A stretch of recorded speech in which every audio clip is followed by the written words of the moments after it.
Groove Cafe.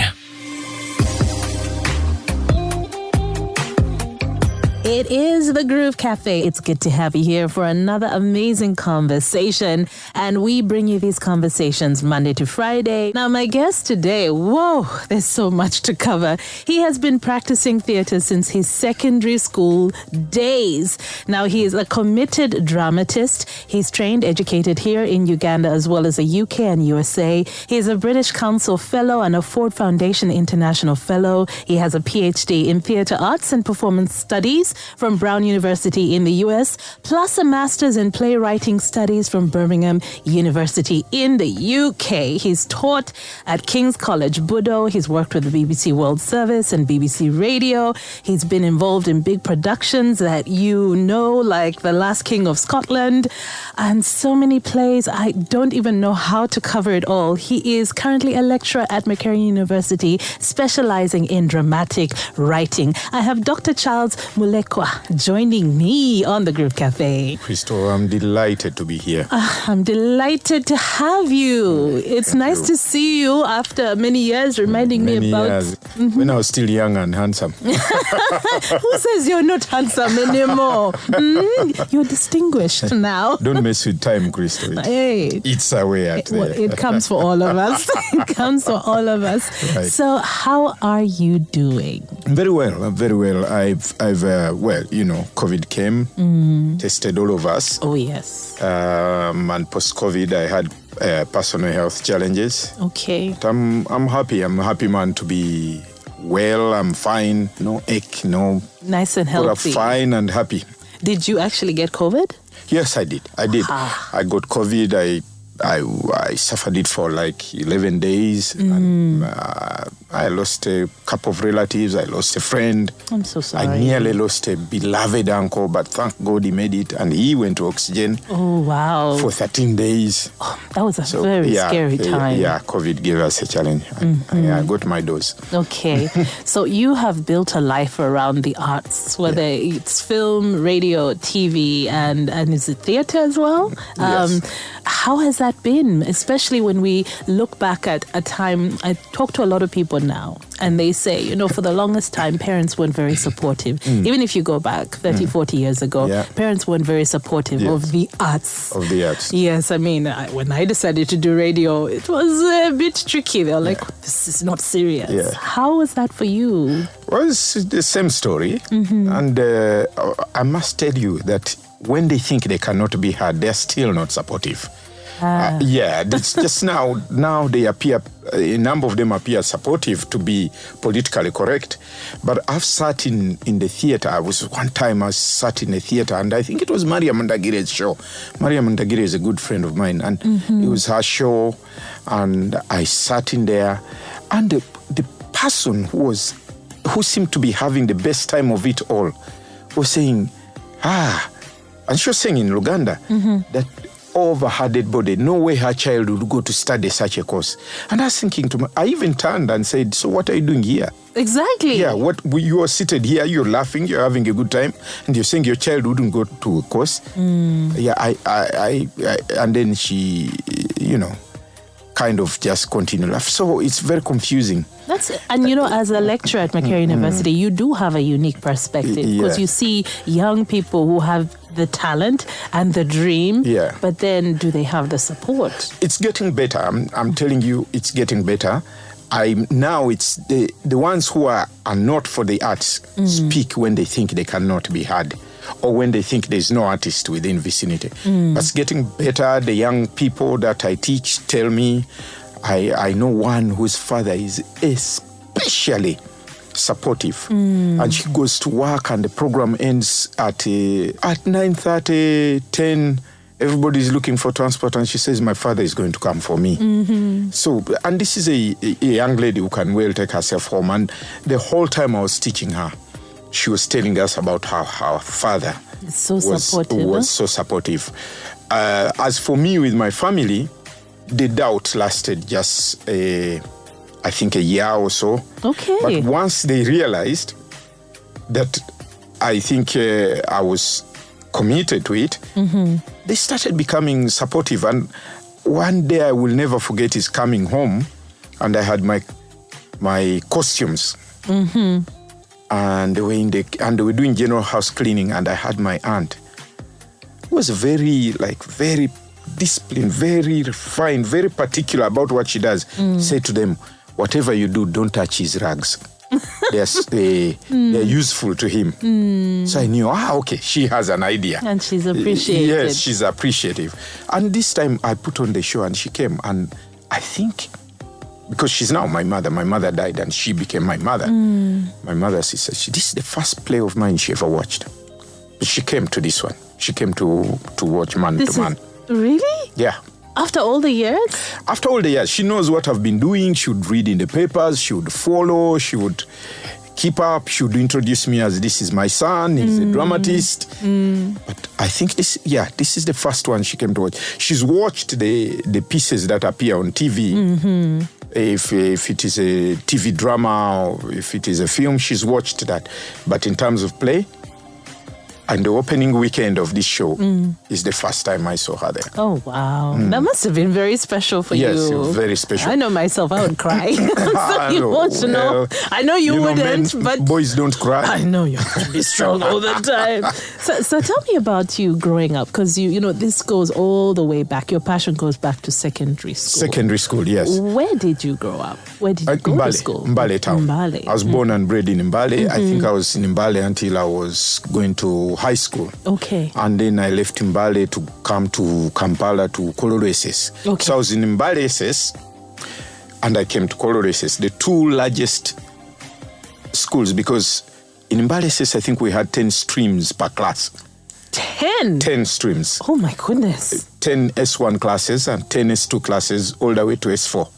I never knew that. That's crazy. Yeah, in Kololo SS we had 12 streams per class.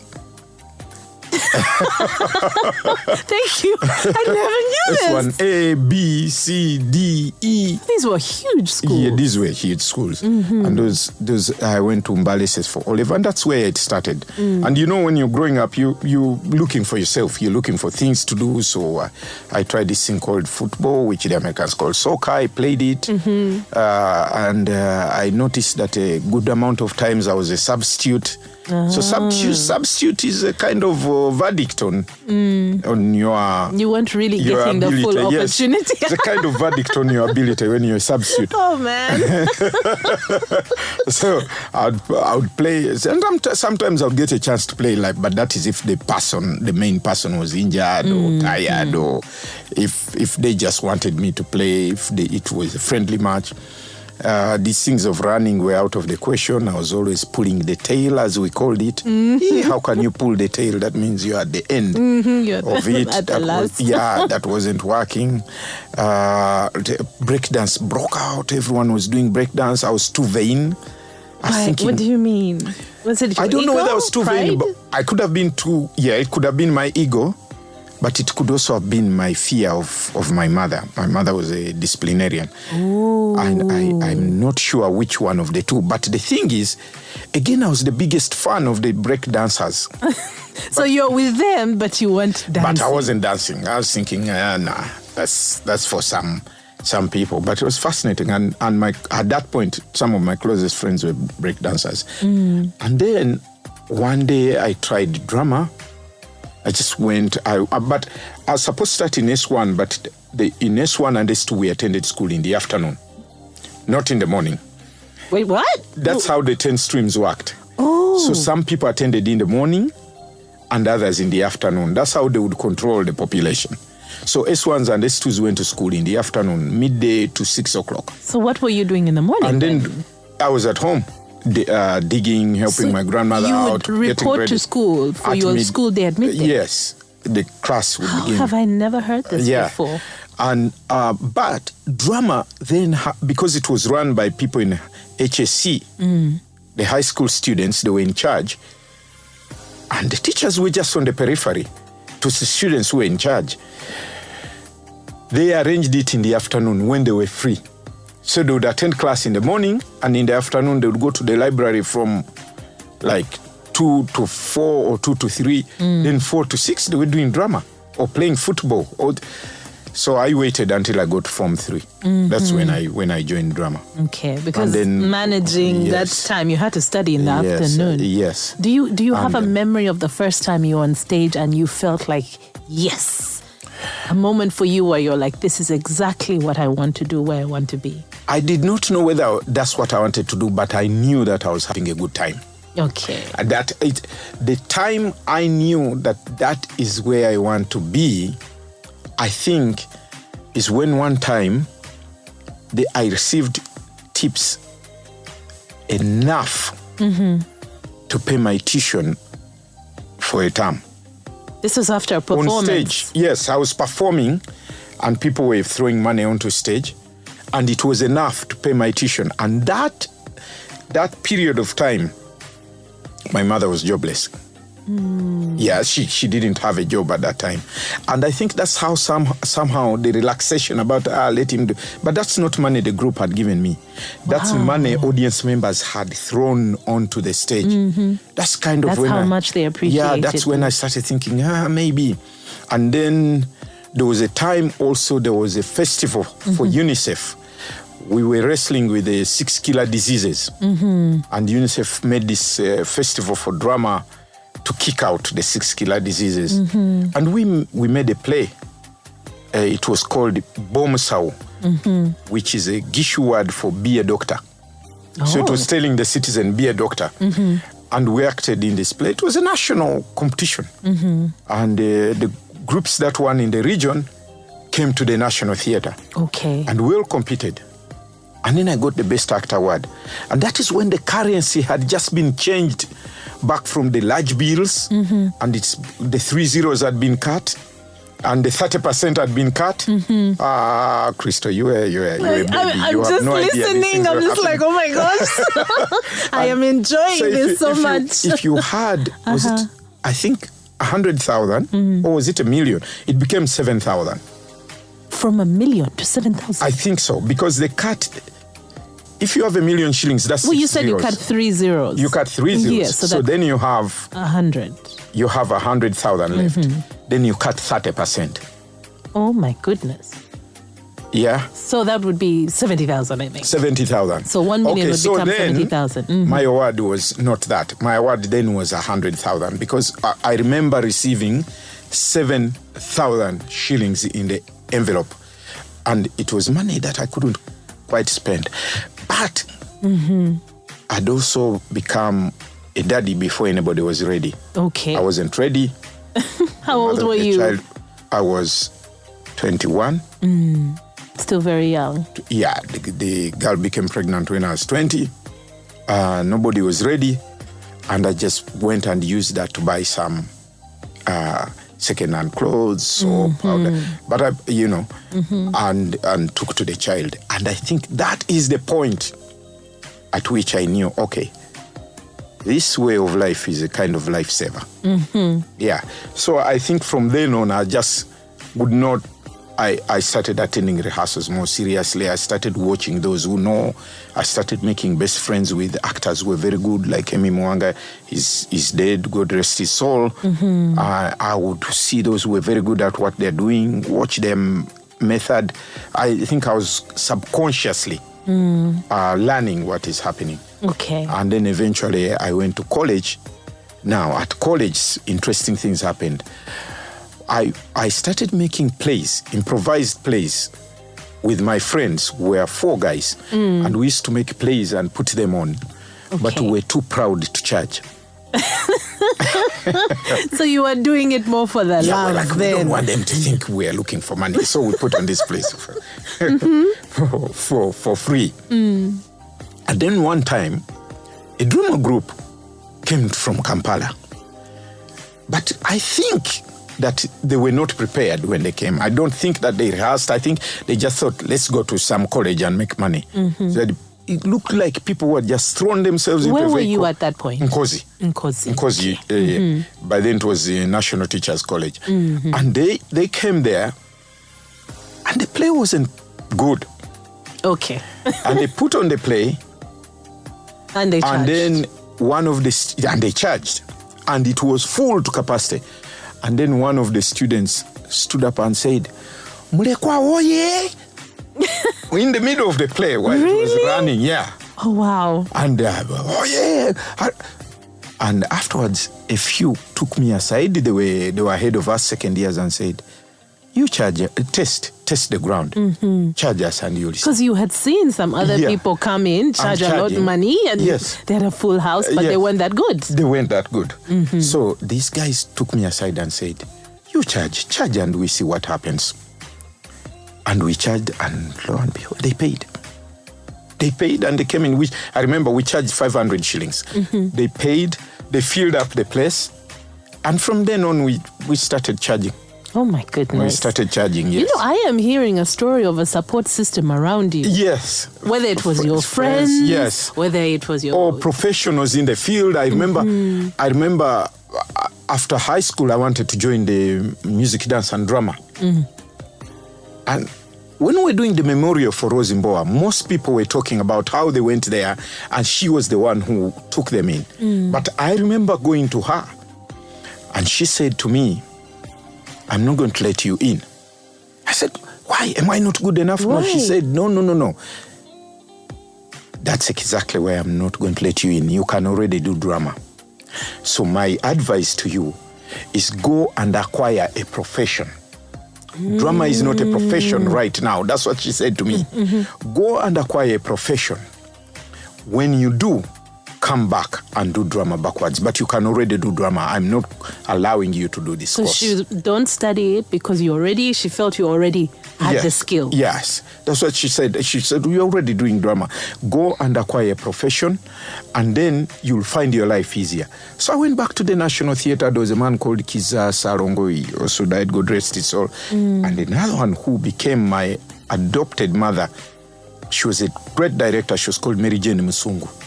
Literally picked me up from the stage, took me, and even when I lacked where to stay, she took me to her home because she'd seen me on stage. And she and a few other men and another one called Leonard Undu, they sat down and they wrote to Nkozi University and said, we stand behind this fellow. Take him on as a teacher. So the college, it was a college then, it was teachers' college. They took me in and I went there and did both studying literature and English, which was English double main. Yes. And drama. Okay. So I was doing drama on the side, but my drama started in Mbale. It took hold in Nkozi. When I finished with Nkozi, I got a job in King's College, Budo. And among the things I did was to revive the drama culture in the school. Another friend called Chris Higenyi was doing it, but I joined him. We revived it. And then that is when I listened to advice my uncle had given me in Form 3. Okay. That's when I heard him. He'd said, I don't want you doing these things you're doing, but I was on the streets and I heard people talking about you. And from what they're saying you're a natural actor. Then, and he was a bit tipsy, so it was hard for me to take him seriously. And he said, now, my problem is that most of you guys fall by the wayside. And if you ever want to be a successful thespian, and it was the first time I was ever hearing the word, you will have to write down what you do. Okay. He said, you people are doing improvised drama or what? So you do a play today, 5 years down the road, you can't do it again because it doesn't exist. You'll have to write it. But I didn't know what he was talking about. So when he said that, all the plays I did between Form 3 and college, they were written in story form. So, but I thought that was a script. So I would write out a storyline and tell my friends, okay, so this is what's going to happen. You are this, you are this, we are going to do this. But that wasn't a script at all. But when I studied in college and we studied literature, you encountered the Othellos by Shakespeare, you encountered the Shoinka's plays. But now I'd done a bit of literature for 1 year at O level, but that was just studying the book to pass exams. Yes. Whereas at college now, we analyzed what is Shoinka doing here. He's putting this character in order that what happens. So I started getting an insight. But I was afraid to write because I had read Othello. Oh, so you felt intimidated? Yes, I felt like I had a lecturer called Rugambo Tim. He said, "What is your problem?" I said, "Mr. Tim, how can I ever write this?" So he looked at me and said, "You, Malekwa, that Shakespeare man was born by his mother just the way you were born by your mother. He was He just wrote a his man. plays, you write yours." That was Mr. Rugamboti saying that. That was just about when I was just about to join Budo. So one day when I was in Budo, You were teaching in Budo. now I joined Budo from college. But I was doing a lot of improvised drama in college. I sat down, got me an exercise book, got me a pencil because I was fearing that if I make mistakes and error, and I started writing. And I wrote for 2 weeks. For 2 weeks. I wrote for 2 weeks and finished the play. But it's a play that was already in my head. We had improvised it. We had already improvised it. So I kind of knew. So I wrote, finished.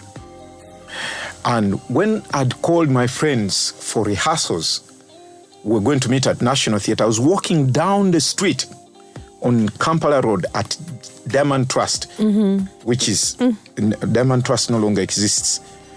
What's this? The building beside the building that was UCB. What's that building now? Something Towers. But that used to near be... Uganda House. That used to be UCB, Uganda Commercial Bank. Is it called? I'm not sure what the towers are. Anyway, I met the gentleman there, and he stopped me, and he greeted me, and he used to be the patron of the drama group in Mbale. And he said to me, "Do you still act? I hope you still do." I said, "Yes, sir. I've just written a play. I'm going to meet my friends." He said, "Let me look at it." And he saw 4 exercise books. Yes, you... I'd written there. 96 pages I'd written in there. And he said, "Oh, this is good." And he said, he told me he was working at a certain building at Egen Mansions. He said, when you finish your rehearsals, bring this to my office. Okay. I'll tell you what we are going to do with it. So I went, told everybody what we were going to do with the story. I took the books to his office. He sat there and waited for me. Then when I was there, he called his secretary. She was called Mariam Were and said, "Mariam, come here." Said, "I want you to type this." It was that time when the computer still did and you printed a piece of paper and it stretched out like a mat. Yes. Yeah, and the pieces were perforated in between. Yes, yes. And he said, "Mariam, I want you to type this. And these people need it by the weekend. So you don't do anything else. You stop when you finish this." And he gave it to her. So when he finished, he sent me a message that he had finished, but Mariam told him that she wanted to bring it to me herself. Yes. So Mariam came with the thing. It was all typed. Yeah. And I was like, yeah. You're feeling very, very And she good. said, "This is the reason I brought this. I want to play one of those women." She wanted to be in the play. She said, "I want to be one of those women." So I said, "Have you ever acted?" She says, "No. But I want. I think I can do it. Those women." So while she was typing it out, I think she was so in the play she could feel. She says, "I want to be one of them." I said, "No." She kept showing up every Saturday. Oh, wow. And I said no, because I wanted someone who had done the piece a bit. Now, God works in strange ways. The person who had done the piece got admitted to some college and left. And now you needed to fill that Now, when role. I was walking outside in frustration to pace up and down the National Theatre, Mariam was seated there. So I said, "Okay, come in." And she got in. And of course, she wasn't at the level of everybody else. Everybody was several steps ahead because they had some experience. She didn't. But eventually, she ended up playing the part.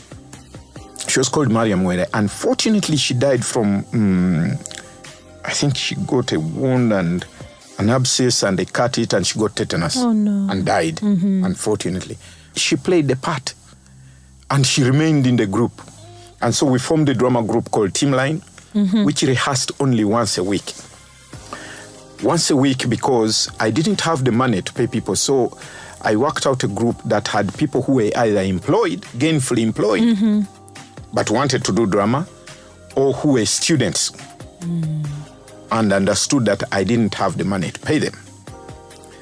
So, and if you were a student, you could not be in secondary school. You had to be either in vacation or at the university. Yes. So that we are not blamed for distracting. And also they are mature enough. Yes, they are mature enough, and their parents are a bit more tolerant to their being in the group. And we only rehearsed once a week, but then to ensure that by the day of production, the play is good, we never rehearsed for under 6 months.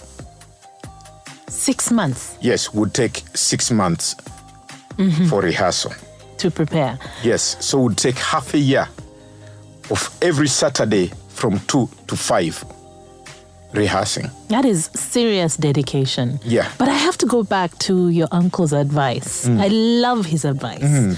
I mean, just saying that, you must document. You must document. And I think that's a mistake. We've lost so many of our stories. We're talking now about how African stories, we're now bringing them to the world. Yeah. But so many have been lost because we did not document. I mean, when you talk about Shakespeare and some of the greatest playwrights out there, it's only because their stories were preserved. Recently, Merchant of Venice was thrilling us all in Kampala because the script exists. Exactly. Yeah. So I hope that is something that you're passing on to the younger people as well. 400 years old.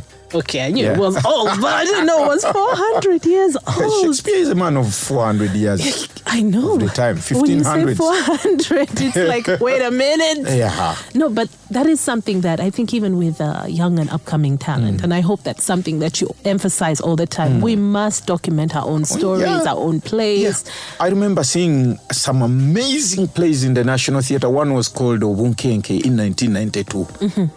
Fantastic play about the subduction of children. We are worried about it today. In 92, the dramatists were already putting it on stage. It's one of the biggest thrillers, and it's very hard to do a thriller on stage. You can do a comedy, you can do a tragedy, but a thriller is very difficult. Okay. But these guys pulled it off. The Andrew Benon Chibukas and so on. But I bet you cannot find a script today. Oh, no. Yeah? I thought you were going to tell me, you've seen it. No. And then I saw another play. I wish I could remember the title, but I do know that it was a play of a man who had encountered a white man, and the white man had taught him English. And when he brought the white man to his community, because he knew English and these people didn't know, he used that difference of knowledge to usurp power in the community. Now, when he took the power, he misruled, and then the people figured, but he only knows the other man's language because he met him. So they sent some people behind his back to learn also. To learn the language. Then they came back and fixed their community. It was a very good play. And I remember the character was called Mr. House. I wish I could remember that play. But no, you can't find a script. And these are lost to us. Yes, these are plays that are lost to us. Yeah. But for me, thank you, Uncle Joseph Kalebo. For me, my scripts exist right from the woman in me. I think the only one I may not have, but I think it is on a video somewhere, is the one called The Last of the Chintus. Somehow I do not know, and I know it was typed, but I lost it. But all the others, maybe it was misplaced. Yeah, but that is part of your legacy. That is your legacy. Nothing right against there. you. 11th Commandment, A Time of Fire, Bond of the Knife. I have all these scripts. They are all somewhere, and if I wanted to produce them now, all I have to do is go and look for them where they are. That's fantastic. Yeah. Absolutely fantastic. When you look at this gift, your love, your passion for drama and the arts, did you ever see it taking you on this journey? There was a day, when youthful energy, when you think, now I'm good, everybody's paying attention to me. I think it was the hangover of that best actor moment. You were still on that high. Yeah, I was like, now they have nothing to say to me now. And I remember one day quarreling with the group leader. I cannot tell you today who was right or wrong. I don't know whether I was right or the group leader was right and I was wrong. I can't remember. I wish I could. I would just say it as it is. But I told you I had people I admired. Now, there's a man called, he was a young man then. He was called Emi Mwanga. He is the epitome of acting.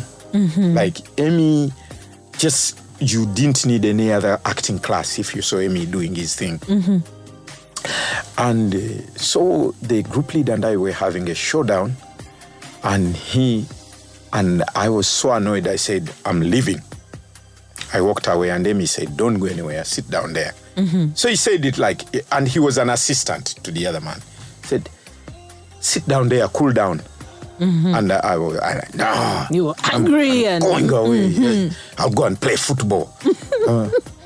Where I was a substitute. Yes. And Emi said to me, he shouted, it was very emotional. He shouted at me and said, all right, walk away. Walk away from your future if you want. And he got me. He got your attention. He got my attention. And you calmed down. I stopped in my tracks. He said, come back here, sit down there. We'll talk about this, we shall work it out. And he went out with the group leader, and I don't know what they talked, but then I stayed. That was the one moment I was going to walk away from myself. And it would have been a massive mistake. Yeah. Because whether it's for money, even if it were for money or not for money, even if it were a world without money, I think that what I would be doing is being a storyteller. Yes. What I have done with the storytelling, though, we've moved away from the fireplace, and my fireplace is the stage. Yes. It's where I gather people and say, once upon a time. Yes. And so, Emi Mwanga, I'm sorry now, I'm feeling the tears. Thank you for that day. Thank you, my friend. I'm really glad that that moment happened when he didn't wait for me to leave the scene. He pulled me back, but he pulled me back with the authority of his voice. And he did join this group that I later formed of experts. Unfortunately, at the time when we were dying of AIDS in this country a great deal, he was one of the victims. Okay. But he was a really, really dear friend on that front. That's powerful because, like you said, sometimes the pride, the immaturity. Yeah. When you're youth, Yeah, and it's these me, things me. Yes, and these things can block your blessings. They can block your blessing. They can block your growth. They can block your, what do you call it? Not just continuity, but I call it sustain. When you sustain something, your longevity on the scene. Because when we look at your journey, we look back at your career, the thing is consistency. Yes. Right? Yes. Or either acting and these days the older I grow, the less interested I become in acting. The interest in playwriting, that has been well sustained. The thing I don't like is directing. Oh. And if I direct, it's because there's a crisis. Why? Meaning there's a lack of a director. Why is that? Directing means babysitting everybody. It's just okay. And directors can tell us what they get out of it. I just find that too demanding. It stretches me to the limit of patience. Okay. And the day I decided that I was quitting directing was the day we were watching a very complicated moment and we're telling the actors, okay, go back, try this again. And just when we were about to crack it, one of these, hey, look at me actors came over, tapped me on the shoulder and said, so, director, is this costume nice? Oh, Lord. At such a pivotal moment. Yes. So I turned over and it took everything for me not to explode. I imploded instead. And that's the day I said, okay, this is not for me. Directing, not for me. But when you're a director, you just have to deal with everybody, whether you want to or not. Mm-hmm. Yeah. And whether they're being wrong, whether they're being right, you have to deal with them. You have to deal with the producer. You have to deal with the actors. You have to deal with the stage manager. You have to deal with the set designer. Mm-hmm. You have to deal with all the service providers. You have to. And you have to keep saying no to people. And sometimes people are making suggestions that are not good at all. Ooh. They're not good for the project. But so you're the babysitter, you're the therapist, you are the problem solver, But the moment you say no to people's ideas, they're thinking you're saying no to them. Yes. They're not thinking that they could have asked about the costume after the rehearsal. Mm-hmm. So good directors will sit down and tell you, this is how I work. If you want to talk to me in the break or after. Please tell the stage manager. But the reason I enjoy acting, I think, is a thing of you enjoy more when you're a youth. Mm-hmm. As you grow older, you become self-conscious. When you're youth, they say there's a lion there, you say, let's go get it. Let's go and see this lion. I want to look it in the eyes when you're youth. Yes. Now, when you're older, they say, there's a dog there, it's biting people. You say, everybody get indoors. So that's the thing with acting. Mm-hmm. But there was a man who told me, he said, no, go back to acting because we don't have older actors. So we look for actors who are older. Then making a younger person look older is also not good. Mm-hmm. So I've decided that I'm available for older people roles. Okay. But the role also has to sit well with me. Yes. You're at a point where you can choose the right role. So if you tell me, okay, now this Mzee, I don't know, him and his wife, they were found in bed. I say, okay, but what is Mzee wearing? Mm-hmm. Yeah. Yes. Because I don't want the Mzee in the bed with, the minimalist of clothes. Yes. So if he's in night pajamas, if he has his vest, tired old vest on, I'll play the part. Mm-hmm. But not bare-chested. No. Mm-hmm. No, that was for when I was younger. Mm-hmm. And you even have then, earned that right. I remember refusing such a scene and temporarily lost the part.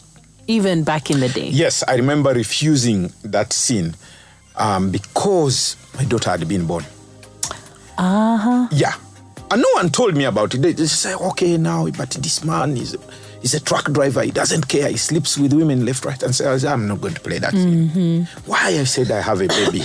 I said, but actors do it. I said, no, this girl will grow up. It can be difficult, but even some of the greatest actors, if we look at Hollywood, I was reading about Denzel Washington, and he really stays away from romantic scenes and all of that. But I think throughout the years, he would always have his wife, I think, on set. Yeah. Anytime, He's done one or two. I've seen.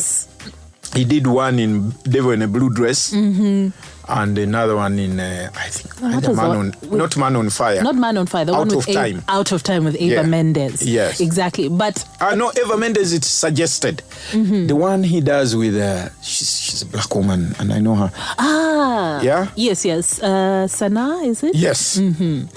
So yes, but you see, there are a lot of actors who are very careful. I'm very careful about that. So I'm very careful. So I lost. The movie was called, and it was one of the earliest Uganda movies. 99. We're shooting it around 1995, 96, and the movie was called It's Your Choice, and it was about a truck driver who has a friendship with a street kid, and whatever he does, the street kid imitates. So while he's a bad boy, the street kid is a bad boy. The day his life changes, the street kid also changes his ways. And so I was required to play a sex scene, and I said no, and they threw me off the set, and they got a friend of mine who looked like the character more than I did physically, but he could not act. Okay. So they called me back and said, but the scene is part of the narrative. The story can't be told without this moment. So I said, okay, let's make a deal. Let's record just before the sex. Okay. And let's record also just after the sex. But not during. Yes. And we see that a lot and then now. we see which one. And the editor chose, I think he chose after. He chose the moment after. Because audiences are not idiots. Their brains work. In Out of Time, Denzel and Mendes just walk into the cabin at the end, and you know. Yes, you know what's going to happen.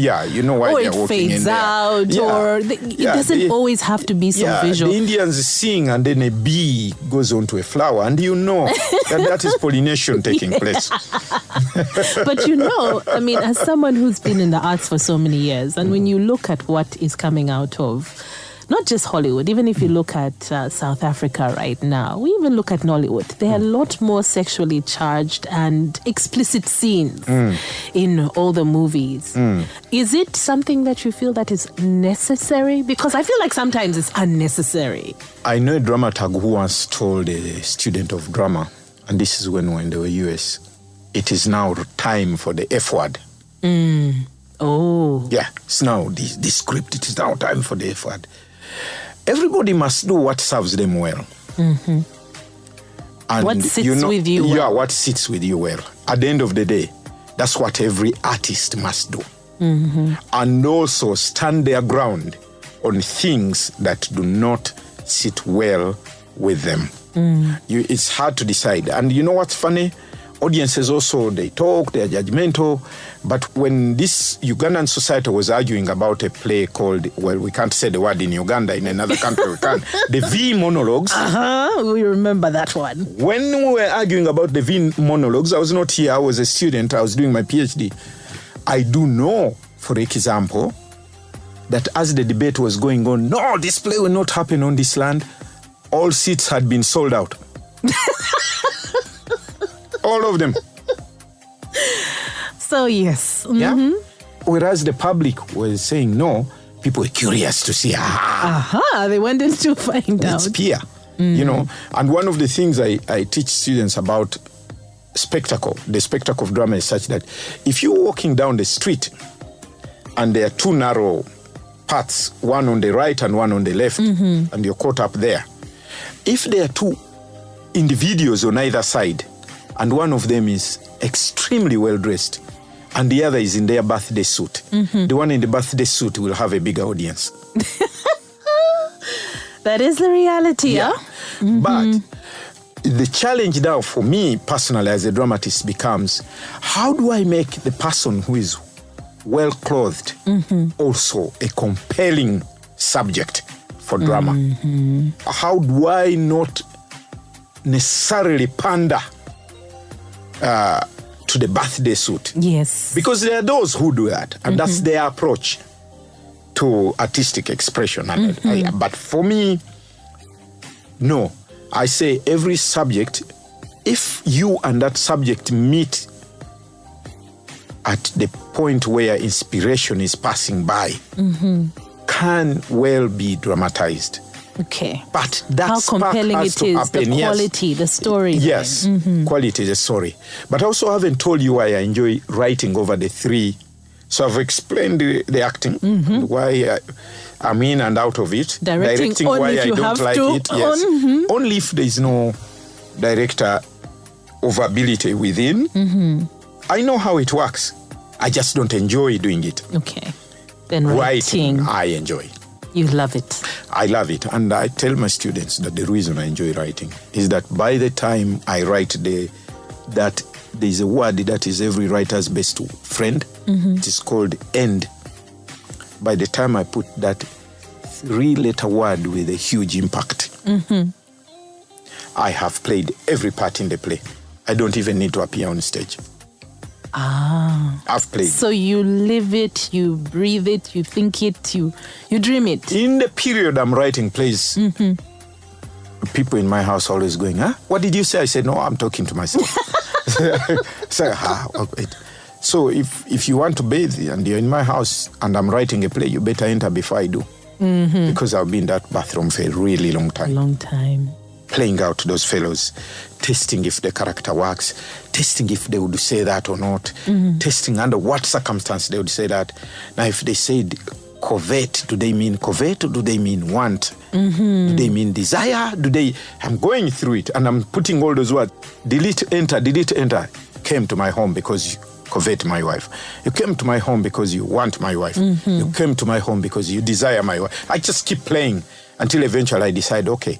And sometimes I put the word I am gullible to because I love it, because it sounds, then the director says, but you've forgotten, you told us this man is a thief or this man is a teacher. Now, would the teacher say that?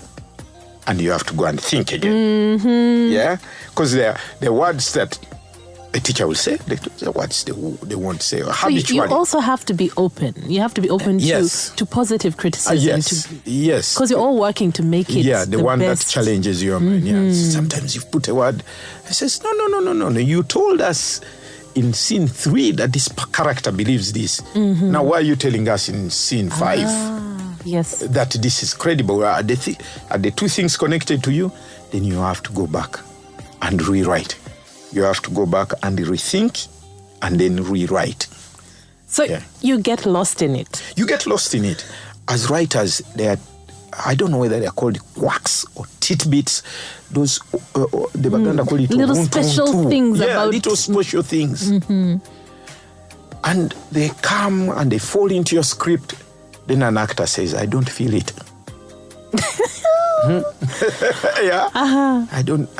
I'm not feeling this person here. And the director says, well, the actor is struggling, let's cut it. That's the hardest thing for a writer. But if you've been through training, because eventually for me I did the drama first, then went for training afterwards, you get, in UK they used to tell us, kill your babies. Kill your babies? Yes. Let your little dreams go sometimes. Yes, and in the US they used to tell us, kill your darlings. So those things you love too much, you have to be able and willing to kill them because they're just something on your mind, but they're not part of the story. So they can be the things that hold you back. Yeah, they don't belong to the world of the story. They don't belong to the story world because every story creates its own world. And every world has its own rules and conventions and so on. And so if you are adamant about something, it better be true to the world. It better make sense. It better make sense. I know you've worked on so many projects, but is there one that you hold so near and dear to your heart? That is very difficult to answer. It's like asking... or a character you played. No, I have 2 biological children. Okay. And but I have several children. Some of them because they're my children's friends. Some of them because they were born by my brothers and sisters. And they really, when I don't introduce them as niece or son, I say, that's my daughter. Yeah, these are my children. Sometimes I sit there and get asked. There's a person who one day asked us, so you people love each other in the family with my sisters. But who loves who? And I made the mistake of saying that so. And one day another one brought it 3 years later. And they had held on to it for 3 years. Yes. Then they said, oh, you remember when you said it is one so that you love. Anyway, me, I love you. You're my brother anyway. But so the thing is, what I realized is each of these things I have attachments to in different ways. If we take the woman in me, the attachment is because it was the thing with which I broke the ground into theater space when it says written by. Previously I'd been in plays and everybody would say, oh, that boy, we shall cast him in this. But it was other people's plays. And I was part of the crew. Now I had broken out, the poster had the title and my name below it. That's the attachment. This is the first one. It did win the Best Script Award. I was reading it years later with my students and I was asking them, and I hid my name so that they could be ruthless. And then I was asking them, what was the playwright thinking here? And we abused the playwright. When we finished, I said to them, so by the way, this was my first play. And they all felt it. Now I imagine if I told them that was my play, I don't think they would have been as critical as they were. Or as honest. But it was good because then it came out. So my attachment to that is. But afterwards, there came a play called The 11th Commandment, and it was about the issue of defilement. When little girls are abused by And when I say little, I mean little. I'm not talking about just cross-generational sex where there's consent. Yes. I'm talking about rape and defilement. And children. Yeah. Just and unfortunately, when you say defilement, child. you're talking about even family members, people they know. Yes. People they trust. Yes. That play sold like it was free of charge. It was like it was free of charge. And people watched it in numbers. It went off when people still wanted to watch it. And then it showed me something. When the play ended, people spent about 3 months coming to my office on the same subject matter. Okay. The thing is, I was not a prepared counselor. I was not a counselor. I was just a dramatist. So you opened up. So I wasn't even ready. Oh my. But for 3 months, people would come and say, a man walked in one day and said, how can you help us? Meaning the play you put on stage happened in my neighborhood. Yes. Yeah. Yes. And the most mysterious one was someone who used to teach me, burst into my office. I said, oh my God, why did you write this? It happened again. Then she said, but I've decided I'm not going to tell you. Because I know you, if I tell you, you won't live long. The person is so powerful. Now, she's dead today. I can never find out who it was. She was very disturbed. By the play. Yes. But also for me, it was very interesting watching and figuring from the audience what they were learning from that play. For example, one little thing, but I learned it from interviewing a doctor who had dealt with a girl. I asked her, what can I put in my play that people can learn? She said, this one. Most people, when they take that child to the hospital, they wash up the child and dress them up and take them to the hospital to report. And yet they're washing away the evidence. They need to check them. Yes. When she told me that, I thought, wow. So I put it in the play. But now when you put it, you cannot put it as a piece of information. You have to put it as a bit of drama because you're dealing with a play. So when the doctor comes in, she says, oh, and they brought the girl to my hospital. It's true. She had been abused because her hymen was torn. But unfortunately, she had been washed. And the evidence has been washed away. Yeah, and the mother said, yeah, but I couldn't take that child to the hospital. Oh, man. So you understand what the mother is thinking. She means well. And that applies still today. A medical examiner needs to see you as soon as possible. Needs to see you. And the way. Within. Yeah. And then the doctor says, well, but when you wash the child, you wash away the evidence. And you could hear the audience going, oh. Yeah. And she said, yeah, that's what I thought in my ignorance. And we all learn. Kind of. So again, that play for me, the idea that for 3 months, people still wanted to talk about problems they're going through right now. Okay, this is a big subject. It really had an impact. But the most successful one, and there's a difference between a popular play and a successful play. A popular play is that one which people enjoy. They just want to see it. And the most successful one has been A Time of Fire. A Time of Fire. Yes. Which initially had a Swahili title, which was Moto wa Waka. Okay. And it's based on that song, Oh Moto wa Waka. Yeah. And it was a play in which I was examining the ravages of war. Okay. It is about 3 men, a student, a soldier who has deserted the army because he can't take the war anymore, and a thief. A professional thief. A soldier and a thief. Yes. And they all run away from the war to hide in a place in order to survive. Okay. But they know this place, it's a cave for different reasons.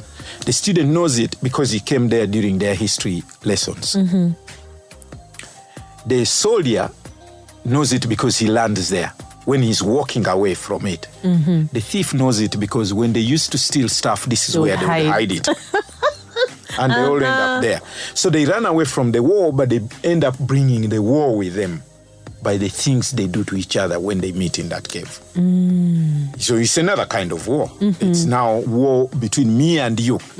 And because war is not just the guns also, but you and I can just decide to be at war for needless things, for things we can overcome, for things over which we can be adults and say, okay, this is how you wronged me, I get you, let's move on. But no, you want to carry it on, you want me to feel it, or I want you to understand my power in this moment. These are things that sometimes we do to each other. But the play, it was so successful. It's been done in a number of countries. It's been published without me pushing for it to be published. Because sometimes, but this one has been like its own thing. It has its own momentum. And it has the kind of energy I've been looking for in the arts. That is, it's good to write a play that speaks to Uganda and beyond. Sounds like it speaks to human nature. Yes. Human nature. Yes. It's good also to write plays about Uganda, like Man to Man. But again, there's one of the sparks that made me write the current play is because I'd met a Kenyan man who'd been tortured by Moi's government severally. And for what? For writing newspaper commentaries about the state of life in Kenya. Without being critical, just being satirical. But the man was tortured again and again, and he never ever knew where he had been tortured from. So they would grab him in one city, one town of Kenya, and torture him. His name was Wahome Mutahi. And he used to write an article called Whispers in Daily Nation. He would wake up in another. His body was full of scars. So these are things that sometimes, but all the plays are not that sometimes we go through. But all the plays I write are not necessarily political, because initially they are social. Yes, they're about social. Boy meets girl, and parents don't like it. Yeah, that's the initial ground on which I perform. And the other one was, girl is abused in a private space and in a public space. Because when she goes to the Court of Appeal in LC, they mock her. Yes. They say, well, her breasts are already showing and so on. What is the big deal? Someone says to his wife, didn't I marry you when you were 14? Are you dead? Things like that. And that is a reality. And so I started from there. And then I started also, as you grow older, you start noticing how politics impacts on society, how it impacts on our social life. And my first foray with that wasn't even intentional. So my first issues were cultural exploitation of social convention, girl circumcision. Those were the first things I wrote. Then one day, I noticed that when I wrote Where Power Lies, that this poll tax, which is no longer there now, it was removed, thankfully, was bothering the ordinary man. But it was a colonial tax.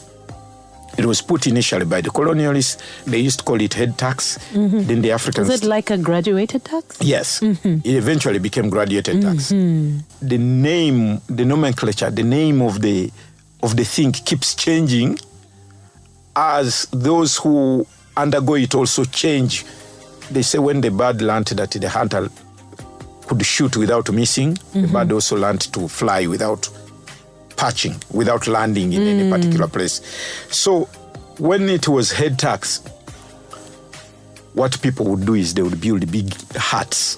No, it was hut tax first. Yes. So they would build big huts, big houses, and everybody would live in there. So they would pay for that. Only pay for it once. Yes, so the tax collector changed and called it head tax. So it was no longer the hut, you had to pay for the head. Then eventually it became graduated tax. As long as you graduate, you pay. Now, for me, then I was a teacher.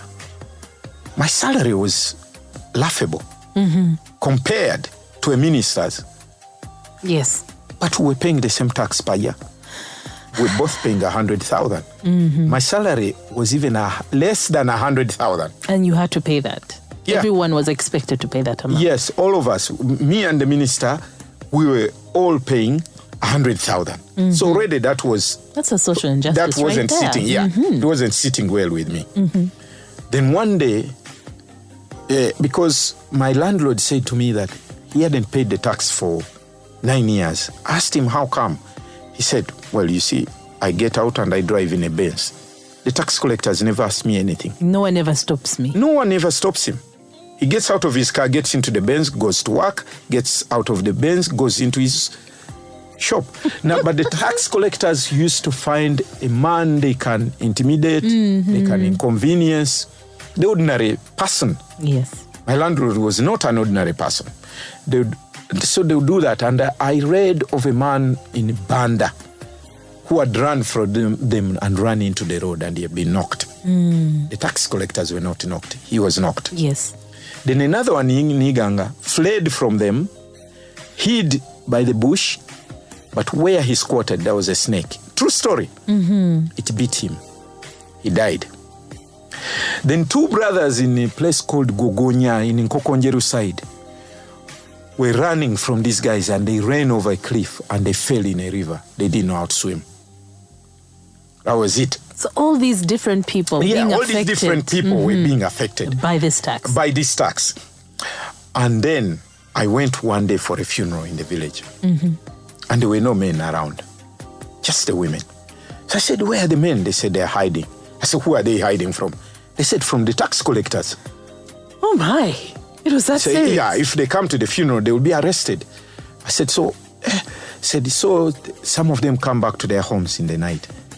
But afterwards, I learned that tax collectors started coming to people's homes at night to arrest these men. But in the process, they would fondle their wives and their daughters. Oh, no. Yeah? So that's the point at which I started now looking into this tax. And in my research, I found out that in Uganda town, for example, they had spent 5 years.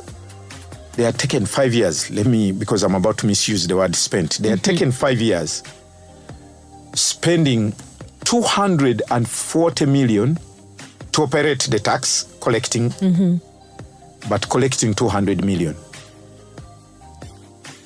That's so they're doing all that? Yes.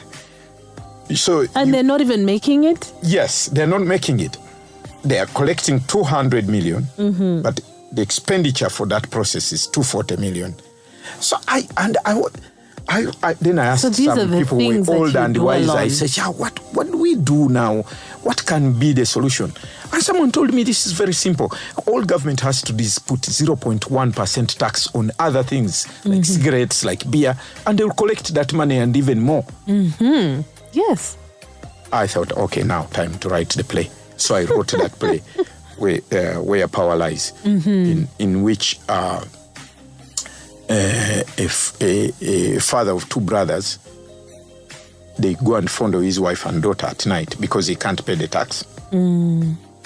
And he hangs himself. So the children have to come home for the funeral. But when they come for the funeral, I think one of them hasn't paid tax, but the other has paid. But the other hasn't. And he has a fight with the tax collector and breaks his back and ends up on a wheelchair.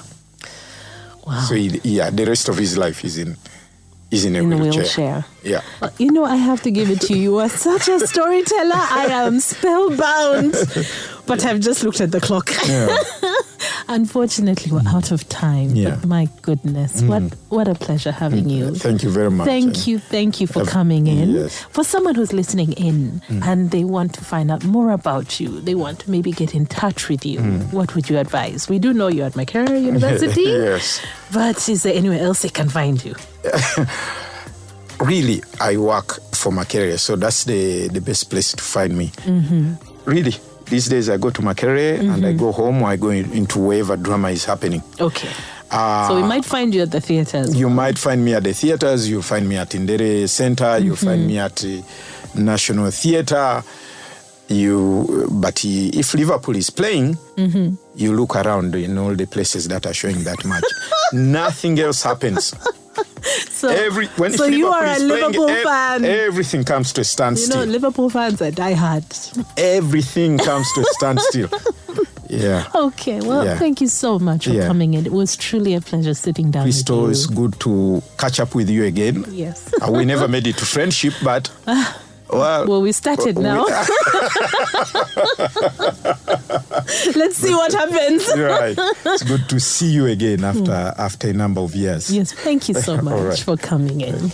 Groove Cafe.